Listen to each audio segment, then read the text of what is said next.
Welcome back to NASCAR Talk on Proline TV as we preview this week's NASCAR Cup Series event in Las Vegas, the Pennzoil 400.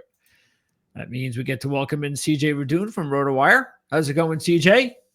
Happy to be back. It's going well. Thank you. Yep. Phoenix, we don't have to worry about that mess until the championship race.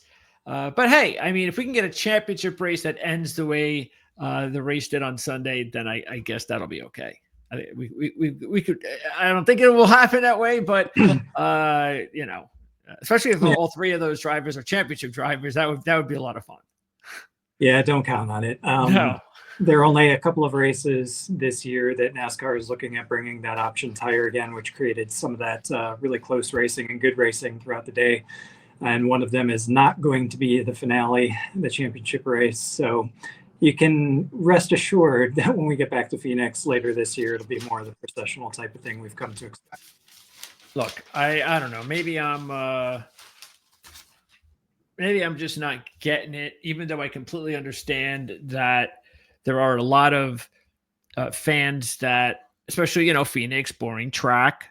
And if you're going to have this tire manipulation anywhere, fine. Have it at Phoenix. I got no problem with that. In general, again, even though I understand why some fans would want to see it, because we've talked a lot about manipulation on the tires and how that could help make these races more exciting. The fact of the matter is that I think there are other ways to do that than the way that we had it on Sunday, and that we've had it before. I mean, this obviously isn't the first time we've experienced this. We had it last year. I don't know. I just don't really. I don't know. I just don't like it. I don't know what it is about it. I just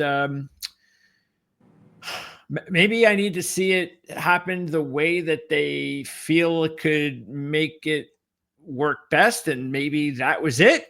I don't know. Again, if there was no late caution, we don't get that. You know what I'm saying? So I don't know. What is it about it that you like? Because again, I don't like it, but I'm sure there's got to be something good about it. I actually missed your question. I apologize because my phone crapped out on me. Well, the whole tire manipulation deal. That's why. I'm just not a big fan of it, even though, again, it was Phoenix. Phoenix is boring. It made it exciting. I guess it's the reason it made it exciting, even though the late caution, without it, you don't have that ending. I don't know. It's just one of those things that I'm just not really into. Yeah, I think we've talked about it a couple of times. I think just in general, the teams know these tracks, these cars, and this tire so well that there are very few unknowns at this point. And I think that when you introduce the new, softer kind of compound tire, that introduces a factor of unknown to the race. So you get a little bit more excitement. You get teams doing something a little bit different. You give them a little bit more options in terms of the strategy. I still think that from a tire perspective and a car perspective, I think they got the car right. They've got some of the tracks are right. Like Las Vegas is one of the tracks that is right now. So is Miami. The progressive banking 1.5 mile ovals, those seem to really work now, not so much necessarily at Bristol and other places anymore. But I think that last piece is the tire. And I think that you don't necessarily need to introduce an option tire. I think you just need to bring one that is a little bit more unpredictable, depending on how the car handles. So if it wears off really quickly and you end up having good, that's good. Exactly. It's almost the exact opposite. It's like these tires make it faster. I want the tires to go, like you just said, make them where they're uneven or they could go down at any time. That's what I'd rather see. Exactly right. Yeah. And I think you can do that with just one tire without having to, bring multiple compounds to the race like they did last week. So I think Goodyear and NASCAR have some work to do to figure that out. But again, we've been saying it for a long time. If you can make those tires more unpredictable, last a lot less longer than they actually do today, I think that naturally introduces more strategy and end up getting better races. So let us know what you think. Let us know if you're all in on these. What is it called, by the way? What's the term that you use? Option tire. The option tire. So you said we're only going to have one more race this year? I think there's one more that they're bringing it to, and I can't remember which track. I want to say Richmond potentially, which maybe it'll be good for Richmond, a place that has been relatively boring with this new car. True. Able to spice it up there, Okay. but they're going to be loath to bring it at any other track, let alone the championship finale at Phoenix. Good. Yeah, and don't even think about it at like Homestead. Yeah. So even though Vegas is normally it's been better with the new car, even though last year we had a dominating performance by Kyle Larson. I'll get into it in a little bit, but I guess it's going to happen. Okay. So that was that. And then Christopher Bell just keeps destroying our trends. And here's the thing, though, and this is important because, look, Christopher Bell was my championship pick last year, is my championship pick again this year. As I said at the beginning of the year, I did that with Ryan Blaney. He didn't win the first year, but he won the second. So maybe Bell's going to win a championship this year. But, just kind of relax a little. Don't get too good too early because it's way too early. But the good news is he's actually been now, if you look at it, let's say we go back to Phoenix, let's say we're in the championship race in November, and let's say it's Blaney, Logano, and Bell again. I probably don't care who, maybe Larson could be the other one that could really make it interesting. Even among those four, Bell's been the best driver at Phoenix over the last, 3 or 4 races, something like that. So he's been really good there. And if he can get back there again, boy, is he going to be tough to beat. Oh, I completely agree. And again, the only reason we both didn't choose him last week was just the fact that he had already won. Yeah. So, which I'm going to do it again this week. Exactly right. Because yeah. Last time somebody won 4 in a row, I don't even remember when that was.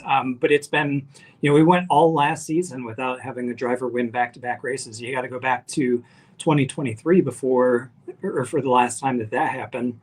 And then when you compare it to 3 races out of the first 4, it's back to like 2017 or 2018 with Kevin Harvick, if I'm not mistaken. And it's just, like you said, he runs a potential of getting too hot too quick. And the good news about it being this early in the season is that if that does happen, they have many, many months to be able to figure out how to get it back. I'd be a little bit more worried if this were happening in the summer because it's all about peaking at the right time under this championship format. Bell peaking in the first 3 races doesn't matter at this point because he's already into the playoffs. So what's what good is it going to do him at this point other than just continue to pad his lead for the regular season standings?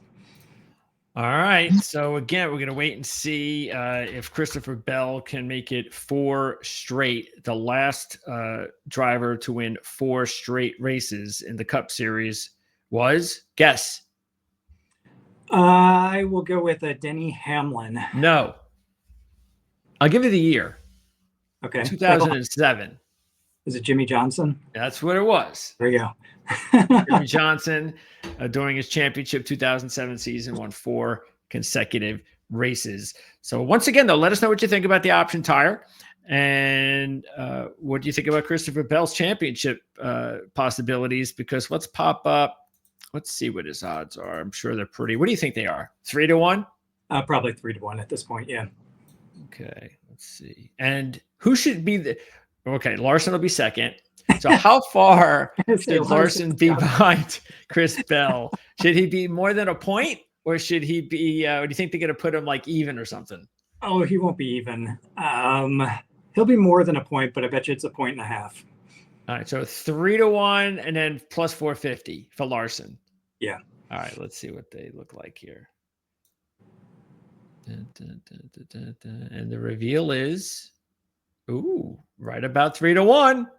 Now let's see where Kyle Larson is, because he has to be the second driver. Unless it's Byron. Oh, he is, and he's 5-1. Look at that. That's perfect.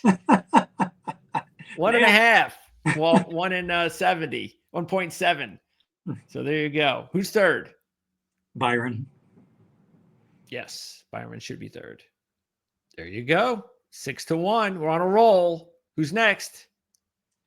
Now it gets tougher. Harder. Blaney? Yeah, Blaney at 7. Yeah. 7. Yep. All right. Could be Logano, but he hasn't really. Logano doesn't have any good finishes, does he, this year? No, I wouldn't think it'd be Logano. It's got to be Blaney. 7. Okay. Up 750. There you go. You're unstoppable. Next. Who's 5th? Reddick? Hamlin? Not Hamlin. Logano? Perhaps. Elliott? Nah, Elliott. I don't think. Not Elliott. Who else could be up here? Yeah, I think that's it. I think we went over them. It's got to be either Reddick, Hamlin, or Logano. Or Logano. Yeah, I'm gonna guess Logano, and I'll say 9. Oh, Denny Hamlin. Well, let's see if Logano's 9. Right on the number. No, Elliott's also 9. Yeah. Reddick's also 9. And Logano's 10. Wow. Okay. Logano's wow, he's 3, 6, 7, 8th pick. Logano. That's It's interesting. Kyle at 20. I'll take Kyle right now at 20. Sure. Especially considering how he's racing so far. Let's see. Who else might be a good bargain? Well, there's Bowman, who just continues to race well, and he hasn't budged from those big numbers. He's 6th in the standings right now. And he's 35. Wow. Yep. Look at all the problems Gibbs having, and Bowman is right next to Gibbs. How ridiculous is that? That's bad. So, yeah. So Bowman would definitely be a play. If you're into futures, take Bowman and Kyle Busch, 35 and 20 to 1. And then as far as these odds are concerned, I'd say that, once you do get to Blaney, Hamlin, and these drivers, they're not bad. Getting them now at 750 to 9 to 1, not bad. Yeah, so, if any of those guys win, they're going to get cut to 6 or 7, I would say, if not 5. Okay, so Las Vegas, and we have ourselves. Again, what's the major difference? Obviously, it's a tri-oval 1.5 and all that. But what else is the difference between going from Phoenix to Las Vegas besides being on the West Coast? Anything? Well, I know they are, but what's the major differences? Well, banking, first and foremost. Las Vegas has progressive banking. It goes up to 20 degrees, which enables these cars in particular to spread out through the curves and the turns to try different lines. They don't have to take 1 or 2 preferred lines. They have several from which to choose, and that creates some really good racing. You can draft up on the straights and through the tri-oval and make passes in the turns, which makes this track pretty exciting. So I think the banking, the little bit of extra distance, I think that all helps with this style of car and this rule package to be able to make it a much better show than we saw at Phoenix. Okay, so we have Kansas. Unfortunately, of course, we haven't hit Kansas yet as the major similar track to Las Vegas. Correct? That is. And so we don't have anything else right now. You want to take a look at last year's? Obviously, you can do that, but I would just take a look at Kansas.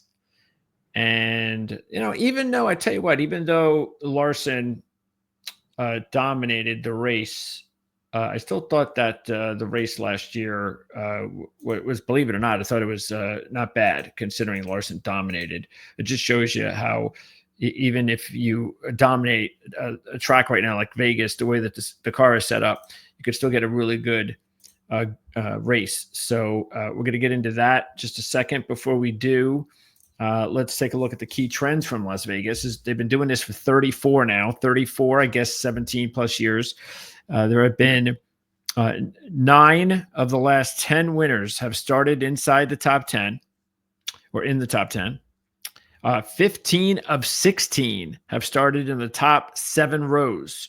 So that's the top 14 drivers, 15 of 16. So when I do the qualifying report on Saturday, we'll be drawing that line again right at 14. As a matter of fact, the farthest back a driver has ever won in 34 races at Las Vegas is 25th. And there have only been 2 winners that have started outside the top 20 and won in the last 24 races at Vegas. So again, we'll draw that line at 14. and then we'll definitely draw a line at 25 to just forget it. If you qualify outside the top 25, you're in big doo-doo land. Now, manufacturer, last week it was really tough. This week we have an opening like we've had most of the other races this season, and that is positive for Chevy, negative for Toyota. Chevy's won 6 out of the last 9, and Toyota, unfortunately, has not won in their last 6 and only 1 win in their last 10 at Las Vegas. Meanwhile, there's been 2 drivers, both Kyle Larson and Joey Logano, who have been the dominant drivers here. They have combined to win 7 of the last 12 races at Las Vegas. So those are the key trends. And once again, even though we don't have any races this year on the 1.5s, check out Kansas for last year, as well as, of course, the history here of Las Vegas. So let's see what we've got. We know, of course, that Bell is going to be the favorite, but when you've won 3 straight, you're looking for 4 straight for the first time, as we said, since 2007. It's just not going to be easy. Co-favorite. So you do here, Kyle Larson now again, he dominated. So that's what happened. Now, there were 2 races, of course, last year. He dominated this one. And most recently, I don't know if that was October or not, he was 11th and didn't really do much in the second race after dominating in March of last year, leading 181 laps from the second position. He also won the race in 2023. That was the fall race, leading 133 laps from the second position.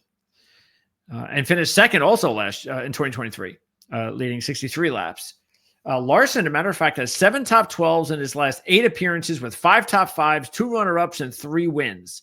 A total of 603 laps during the stretch. He's led 27 laps or more in 6 of his last 8 races at Phoenix. Bell, on the other hand, driving a Toyota, again, has 3 top 5s in his last 4, 2 of those being runner-ups, both of them from the pole, and both of them actually happening in October races, for whatever that's worth for you.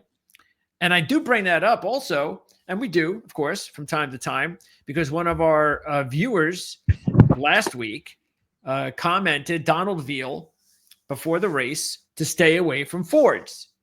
And I asked him, why should we stay away from Fords specifically? And he said, well, they seem to be better in the fall. Well, it worked out that way. Of course, Joey Logano's penalty helped, but it worked out that way, bottom line. So keep those interesting stats and theories and trends coming, because the more that we could flood the comment section with a whole bunch of information that we don't share or we don't have or we don't bring up on a particular week, the better for everybody involved. So thanks a lot, Donald. But Christopher Bell, again, has been pretty solid here without winning. And, he's in – here's the thing that's kind of funny, though. And this is another thing we've talked about for years. We understand why it's important to kind of even out points and things of that nature. How many times do we see a driver that dominates race and he doesn't win? So you should really give that driver the benefit when it comes to points. And of course, the stages come into it. But I think I think we have to rethink once again. I don't care 2nd through 10 or 40, whatever. But first place needs to get more points. It just does. I mean, Christopher Bell has won 3 races out of 4, and he's in 2nd place. That doesn't make, come on, I'm sorry. That just doesn't make any sense. Yeah, and 2nd place by 13 points as well. So it's not like it's just a small gap that he's got to claw up. That's 13 positions on track, which is pretty significant in any one of these races. Yeah, I mean, with the playoff format, this series is all about winning, and obviously everybody wants to get a win in the regular season to be able to get themselves into the playoffs, and then from there, it's all about advancing through those 3 race rounds. But to your point, the regular season's championship still means something. There's still a check that goes along with that. There's still important things to be had. So if your series is all about winning, then why wouldn't you have a bigger points gap for somebody that wins a race? Obviously, you've got the benefit of being in the playoffs, which is ultimately what everybody's trying to get. But yeah, from a point standpoint, I think if you win the first 3 out of 4 or 3 out of the first 4 races, probably you should end up being, regardless of where you finished in that other race, you should probably end up being atop the points. What is it? It's not. Is it like a point or two or 5 points, or what is the difference between first and second? It is, I want to say, like maximum of 5, depending upon things like stage points and fastest lap now that they give a point for. So if you extract those bonus points, it's less than 5 points. But I think even when you throw those in, generally speaking, the difference between, you know, who's first in points out of a specific race versus who's second, it's a maximum of like 5. Yeah, that's just not good enough. I'm surprised drivers don't say anything about it. Okay. So what do you think? Larson and Bell. I just have to go with Larson in this one, just based on again how difficult it is to enforce straight. Yeah, I completely agree with you. The interesting fact that I have regarding trends at this track is 4 out of the last 6 races at Las Vegas have been won by Hendrick Motorsports. The other 2 were won by Joey Logano. So it's going to be a Hendrick car, or it seems like it's going to be a Hendrick car according to the trends, or it could be Logano. So certainly out of these 2, especially with Christopher Bell race run wins, I think it's got to be Kyle Larson. He was, started second on the front row for both of those wins in the fall of 23 and the spring of 24. He's won 2 out of the last 3 races here, finished 11th in the fall. Christopher Bell, like you said, he hasn't been bad here at all. He started on pole twice and started inside the top 10 every race here since the fall of 2021, and he finished second in 2 out of the last 3 in the top 5 and 3 out of the last 4. So Christopher Bell is good here. It's just really, really hard to win 4 straight. The odds were against him last week. He got it done. That's not enough for me to get on the bandwagon and start, cheering him on to 4. I think it's going to be somebody else. Give me the field. And out of these 2, certainly taking Larson. Okay, but again, 4-1. That's really low. It's right on the fence on whether or not you want to even go with a driver if you're going to make your picks, because 4-1 is you're not getting much value there. And you sure have to decide. The other thing why it's tough too is because you know that even though it's tough for Bell to win 4 straight, the fact is the kid's red hot. He's done well here before. Maybe he's due to win at Las Vegas. And so let's say you pick one of them.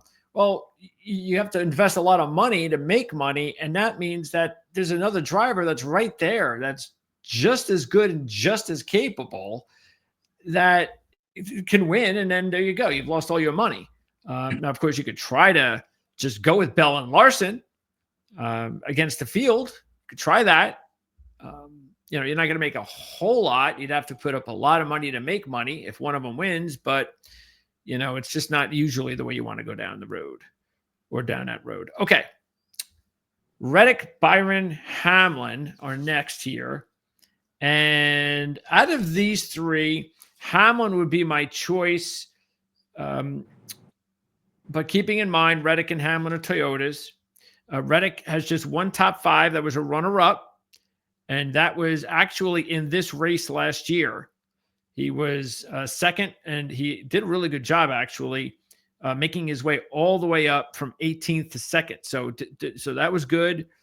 Showed a lot of momentum, but he's 6-1. That's the negative here. Byron, on the other hand, he has a win a couple of years ago, 2023, leading 176 laps when he won that. He only has 233 laps led at the track in his career, but 176 came a couple of years ago in his win. Matter of fact, he has 6 top 10s in his last 8 at Las Vegas. And he's on a nice little run here as well as far as top 10, 6 out of the last 8. And he's also off to a good start. Of course, he is leading Christopher Bell in the standings. And then Denny Hamlin, again, like I said, I'd probably go with Hamlin here. A little bit has to do definitely with the fact I'm getting better odds. I'm almost 9-1 with Hamlin. 8 top 12s out of his last 9, 4 top 5s in a win. And he's led 394 laps over those last 9.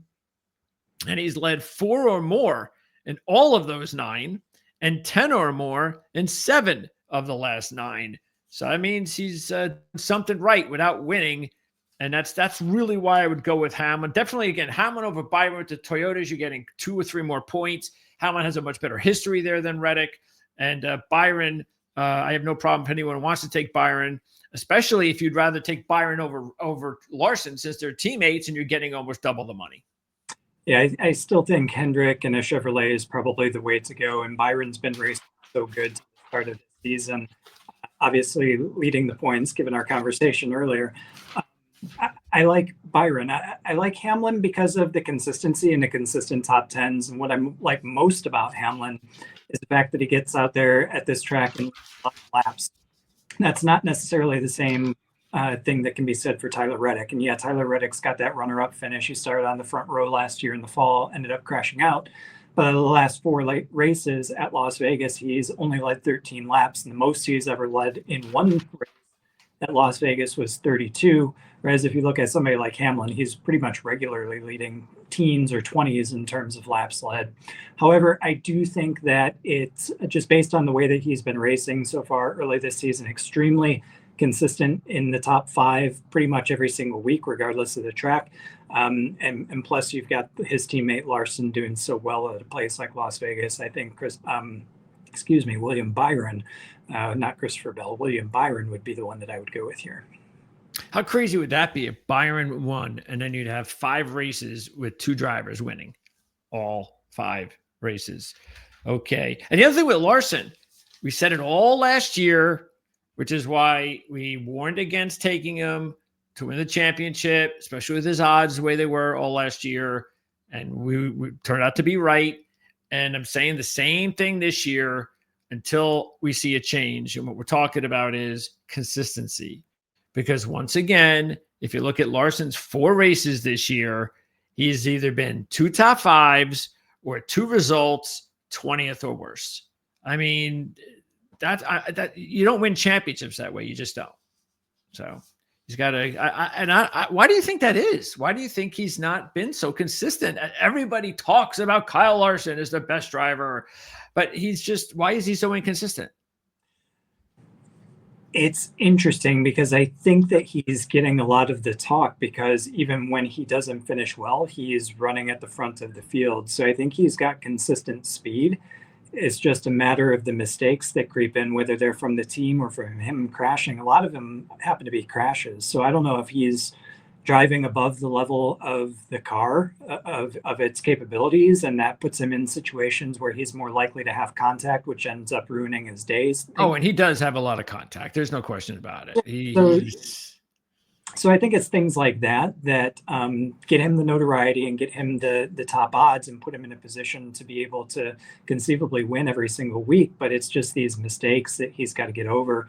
And quite honestly, it's tough to win championships when you're racing that inconsistently. But when it comes down to the playoffs, all you need is 1 win out of 3 races. And Kyle Larson can do that pretty much in a round, which is why I think he continues to get such good odds. So it's a little bit confusing and it's not intuitive, but I think that kind of explains the situation of Kyle Larson's inconsistency, yet continuing to win races and get great odds.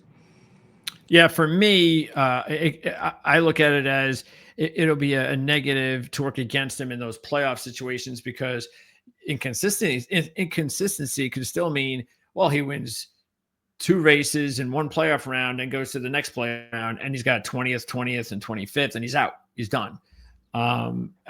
Usually one of those 3 is good enough for him to keep going. But again, it's still kind of hit or miss. And I just would the bottom line is I just would rather have better odds. It's nothing to do with him not being able to win a championship again. It's just a matter of the odds are too low. Okay. Let's now go to the next panel here. And let's see here. Let's go right here. So, okay.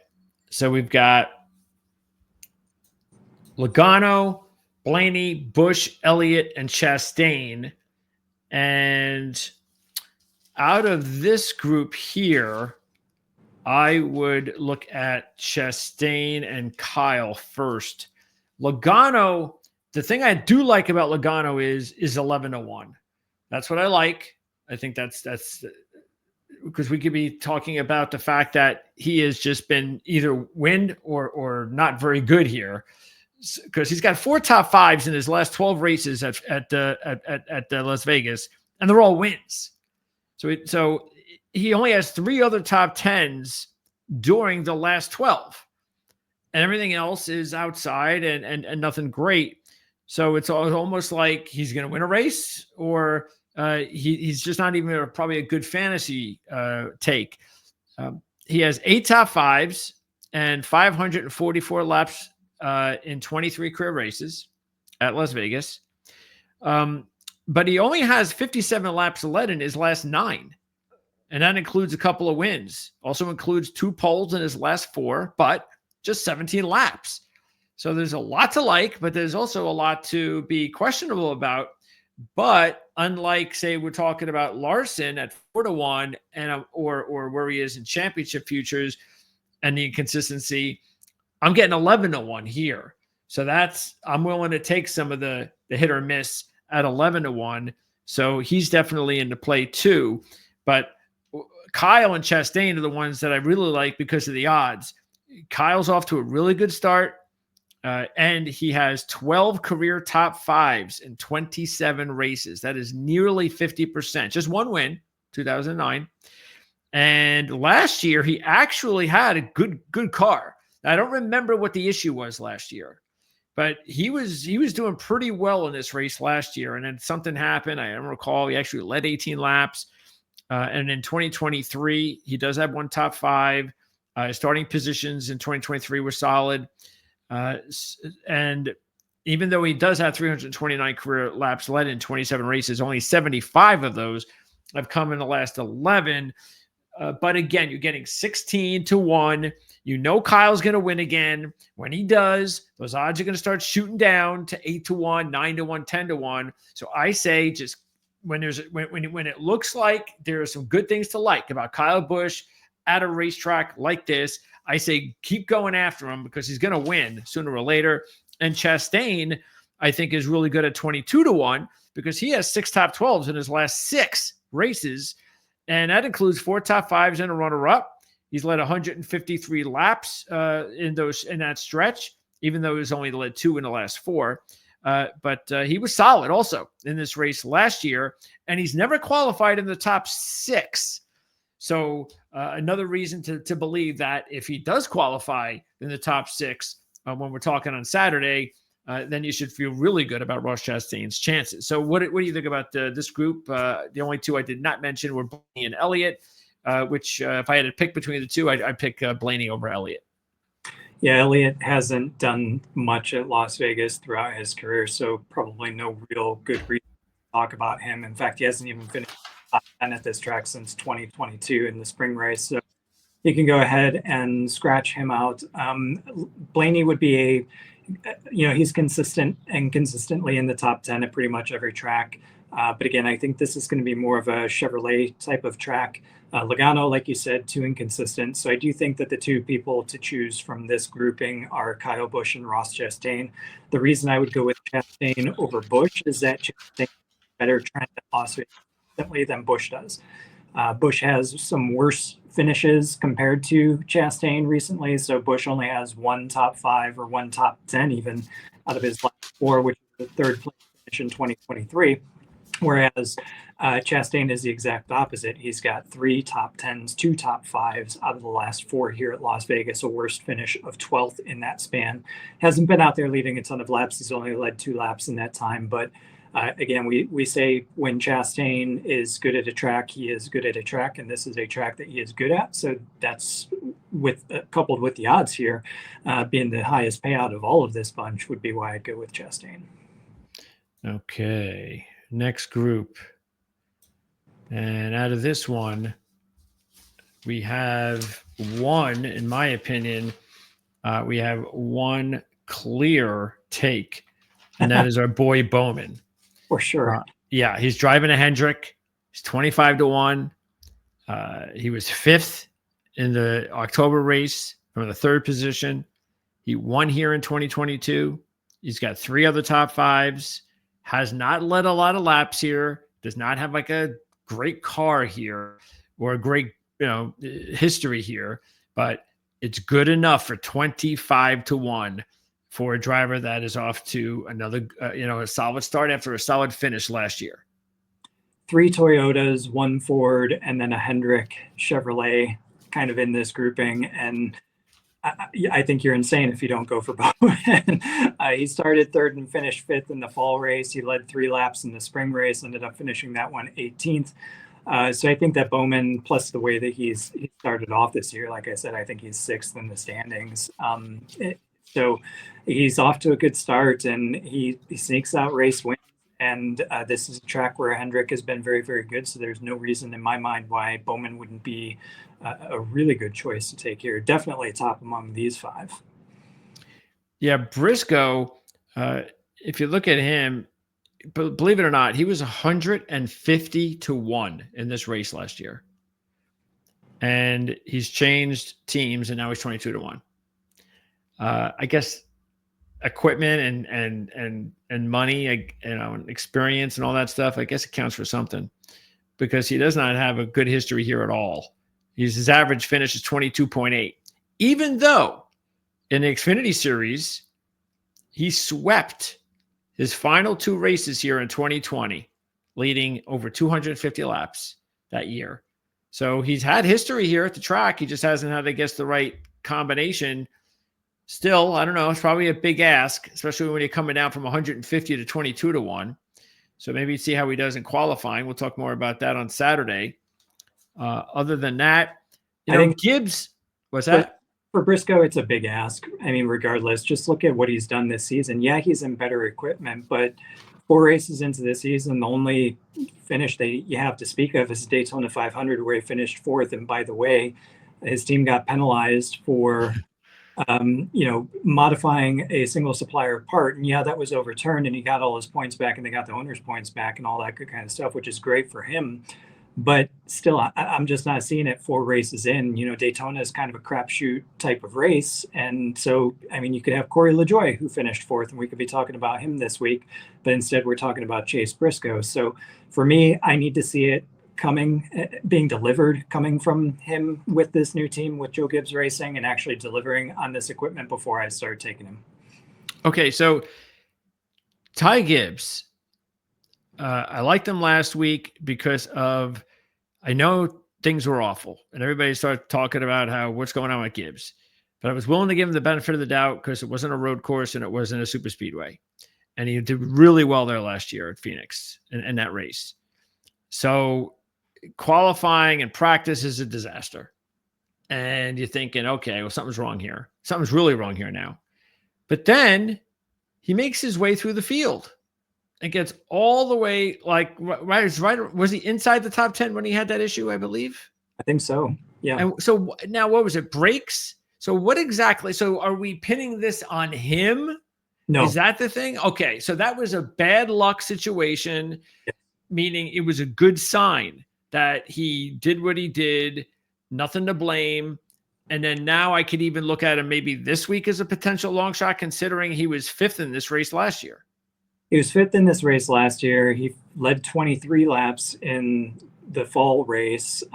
Started inside the top 10 in both of those races. So, yeah, I think Gibbs is one. If you're looking for somebody out there in a long shot to give the benefit of a doubt to, I would go ahead and do that this week. Phoenix was an anomaly. Brakes overheat, and when these brakes overheat, they end up exploding.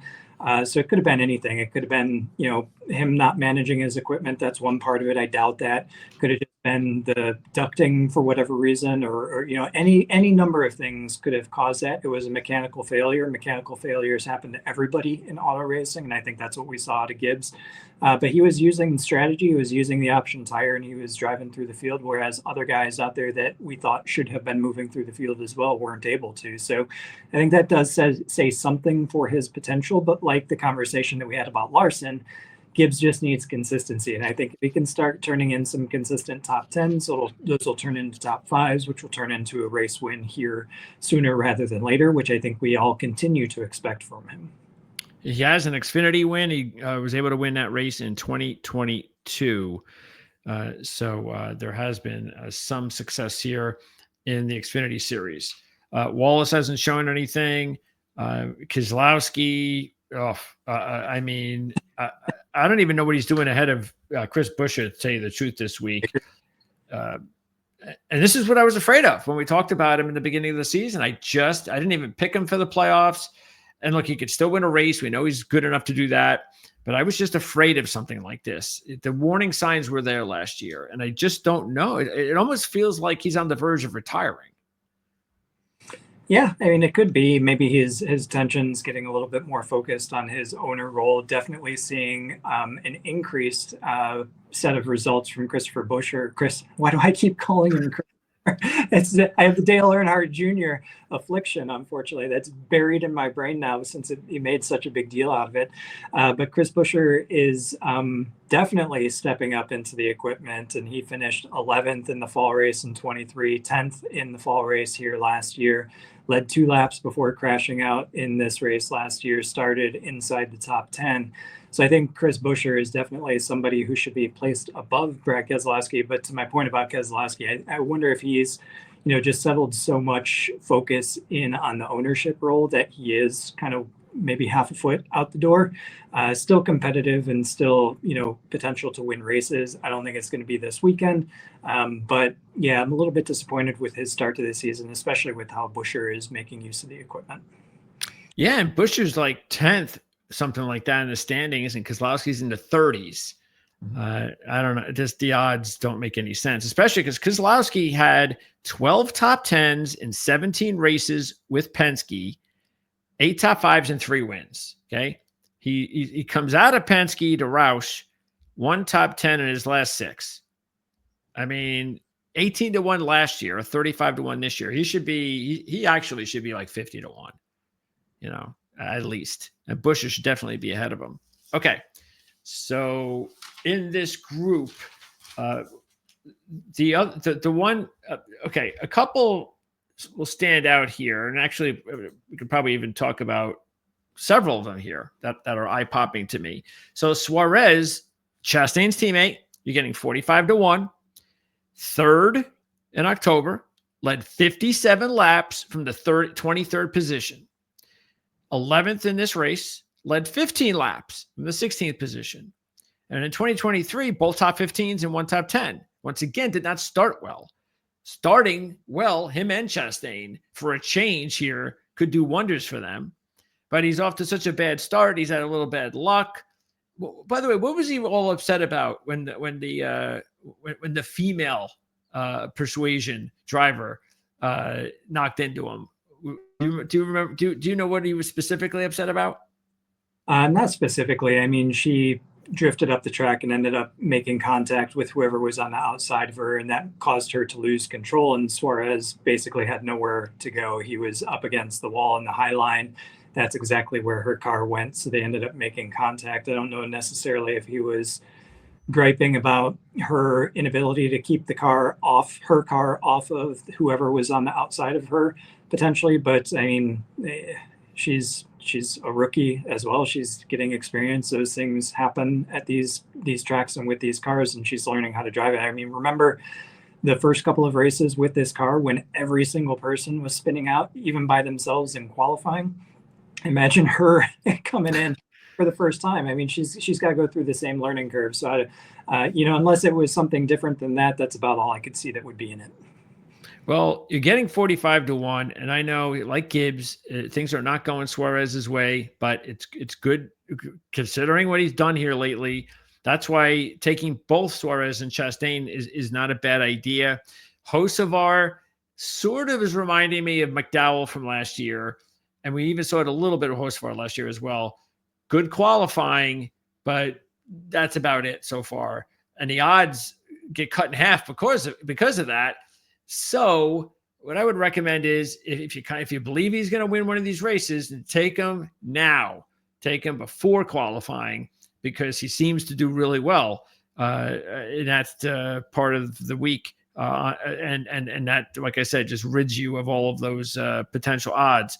And then Cindric and Berry are not like the worst long shots or fantasy plays or top tens either. Because Cindric actually, like Kyle, Cindric had a pretty good run in this race last year until he experienced, again, I don't remember what the issue was, but he had an issue in the race. And he does have a good experience here from the Xfinity Series. But more importantly, Logano's had wins here. Blaney's done well enough here. You're getting 70-1. And Berry, coming off a very impressive last week, he qualified fourth. He finishes fourth. And he did not show any signs of that. Like Phoenix, the two previous results were 24th and 26th.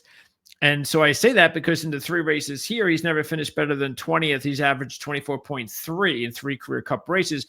But in the Xfinity Series, he has 6 top 12s out of 6, 4 top 5s, 2 wins, and 116 laps led. So he's had good memories of the racetrack, and he's coming off a really good result. And so, hey, if he didn't have good necessarily results the last couple of times at Phoenix and still responded, why can't I see the same thing happening here this week, especially when I'm getting 100-1? So I think Cindric, Berry, and Suarez are actually pretty decent long shot plays. I agree with you. Suarez, I think, would also make a really good mid-tier fantasy play as well. He's not finished lower than 16th here in the last 5 races. 3 of those were 11th or better. And like you said, last fall, he finished 3rd, and that was from the 23rd starting position. So imagine if he qualifies better than, 20th, say, even if he qualifies inside the top 20, that's going to be a step up from where he's been. Austin Cindric, on the other hand, consistently qualifies really well here. He's only started worse than 11th once out of his 6 tries in the Cup Series. Started on the front row once, started in the top 3 times. Unfortunately, that's only translated to 1 top 10 finish out of the span. But like you said, he'd been running pretty well in some of these races, but ended up with some problems that ended up ruining his finish. And then for Josh Berry, what an eye-opener last week. He was very impressive, drove a really great race, and I think is finally getting something out of what the Wood brothers can deliver. And I think that goes to show that they were right in making this driver move and bringing him over to the team. And that partnership that they have with Penske, I think could, be even more maximized and with somebody like Berry behind the wheel. So I'm anxious to see what he and this team can do in Las Vegas. I'd be willing to take a long shot on him and definitely put him in the fantasy roster just based on what he did last week. And this is another track, a 1.5 mile oval. That's the bread and butter of NASCAR. So they know this circuit. They know how to set up this car. So I think we could see another surprise from Berry again this week. And then as far as the rest of the long shots, I mentioned just last week that I'd probably look to this week as opposed to last week for long shot with Noah Gragson, being a Las Vegas kid and all, because he was 6th here in this race last year from the 30th position. He finished 11th in this race in 2023 from the 17th position. And he was just a monster here in the Xfinity Series. Top 10s, all 8 career races, 7 of those top 5s, 3 runner-ups. And a matter of fact, in his last 2 races in the Xfinity Series, he led a combined 139 laps in 2022, both runner-up finishes. So Gragson here at 110-1 would be the only other driver here that sticks out to me. I mean, I guess we should give a shout out to John Hunter Nemechek, who has quietly been a lot better than I think anybody realizes. He's top 15 in the standings. He has 3 top 15 finishes and a 5th place finish. He's 250 to 1. I'm not saying he's ready to win yet, but we've kind of all forgotten about John Hunter Nemechek, and I don't know if this is luck or not. We've had road course races and super speedways, but it's an interesting start for Hunter Nemechek, who seemed to bounce back last year after a disappointing Cup debut a few years ago. Hunter Nemechek has absolutely no questions about his talent. It's really just about the car that he's in, driving for Legacy Motor Club, and he clearly has been punching above their weight early this season. And quite honestly, Eric Jones has had speed as well, his teammate. So I think in the right hands, again, with John Hunter Nemechek, if he had a little bit better equipment, I could see him consistently in the top 10. And he's basically doing that already. 3 finishes, like you said, of 14th or better out of the first 4 races here. So like Josh Berry, I think John Hunter Nemechek is another one that you've got to pay attention to. The other long shot that you mentioned, Noah Gragson, I agree. He's another one that, imagine what he could do at this track if he actually qualified well. His best start at the track was 17th. He finished 11th that race.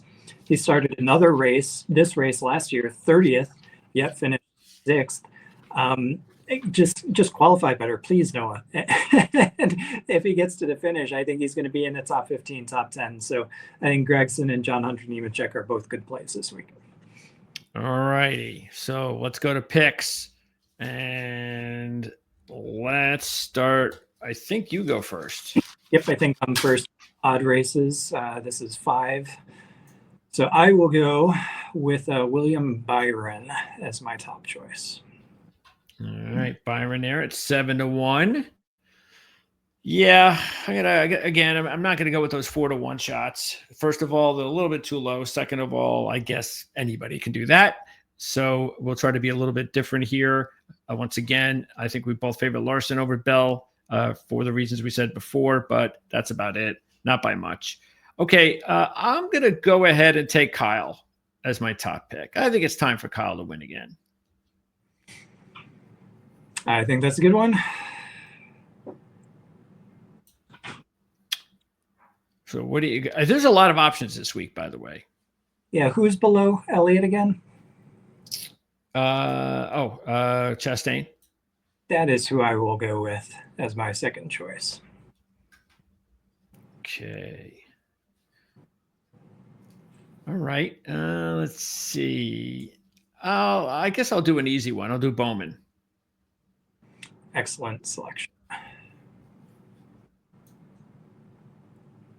So long shot.